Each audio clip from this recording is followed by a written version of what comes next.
All right, so for today's video, I am going to talk about something interesting that has happened after my 25 projects in 25 weeks challenge. It's kind of fascinating how suddenly doors are opening like everywhere for me. I have suddenly all these opportunities.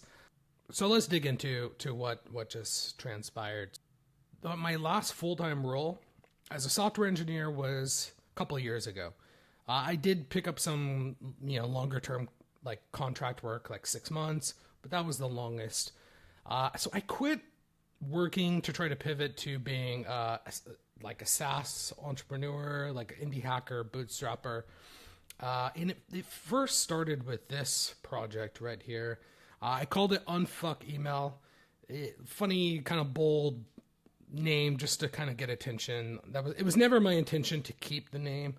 But I started with this project. This was actually, so this was right about when ChatGPT came out. So you can kind of be in the chat and talk about code, maybe copy and paste. But this was before kind of like agentic workflows kind of came about.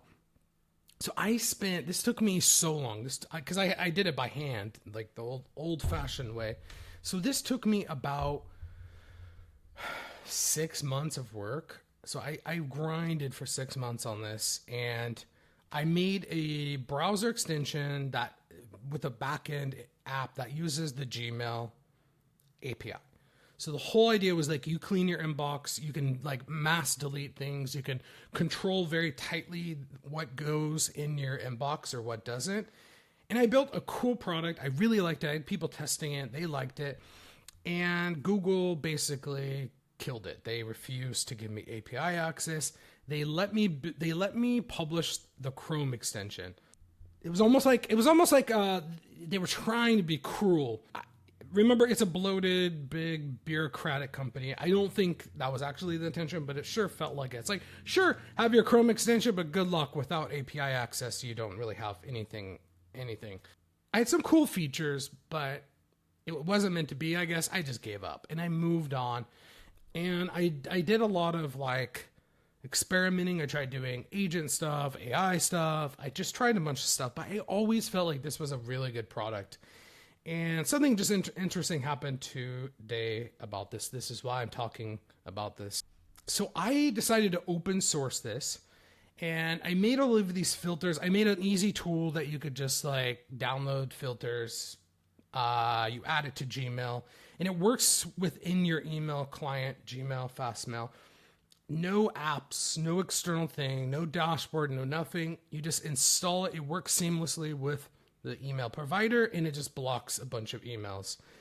So I kind of open sourced it, but I did not really make it open source. I made it free for personal use, but you cannot use it commercially. I explicitly say you cannot. You need a license. You cannot use this. You cannot add it to your project and make money. So I'm going to reach out. So I just had a call earlier with somebody. They want to essentially possibly license it with royalties. So per customer, I would get money from it. This is amazing because I worked so fucking hard on this. And they're really open to that. So we'll see where this goes, but that's what I did today. I had a call about this, and he was like, well, I could tell you worked really hard on this. I don't think you realize quite what you have. And I said, yeah, I spent years. I mean, this was years building up this list of filters. I know it doesn't look impressive, but when you install it, you really notice a huge difference in your email experience. It really does block everything. It's free for personal use. Go install it. Really, I swear by it.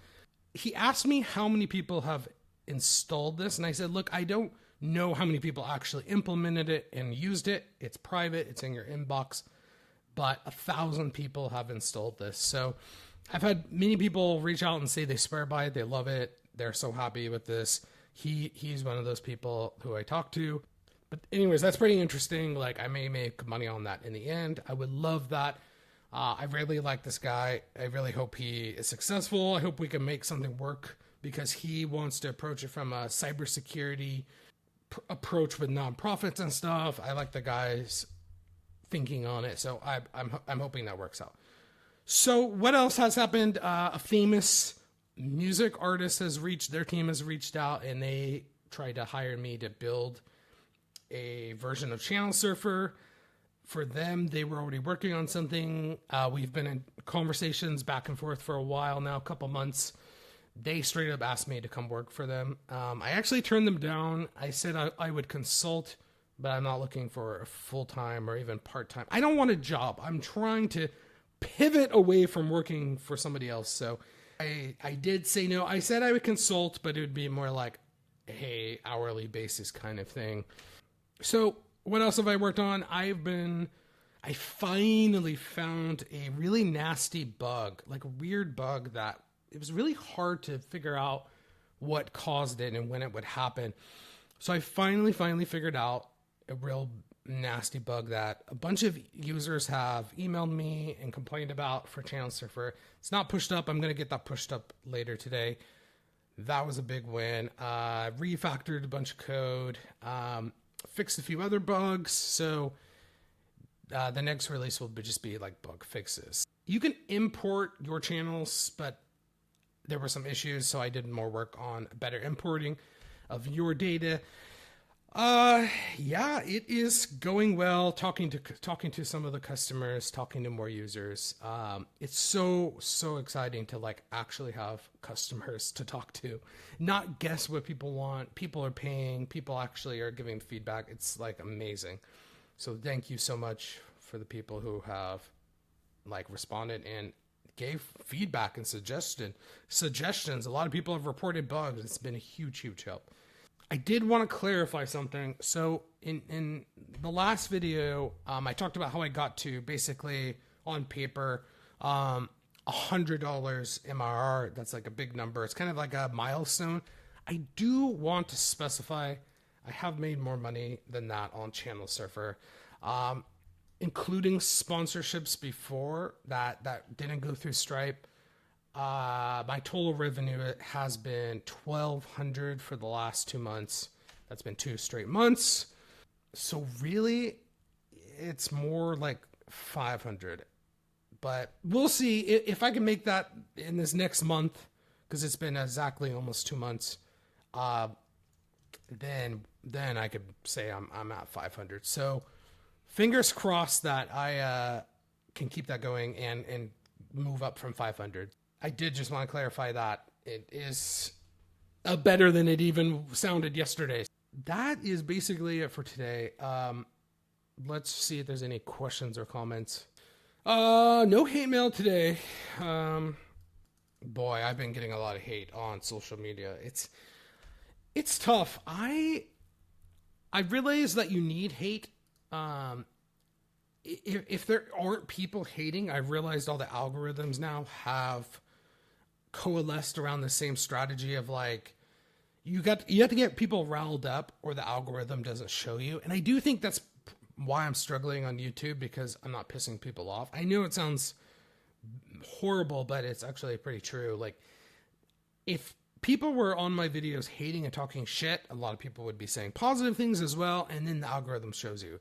So it's really frustrating. I don't want to do rage bait kind of videos. I don't want to do like just hot take, talking out of my ass. I'm trying to be like authentic and real, show real numbers, show like actually you can pivot from being a software engineer to whatever it is I am. I don't know what I am. I don't know if I'm a SaaS guy. I don't know if I'm like an online creator.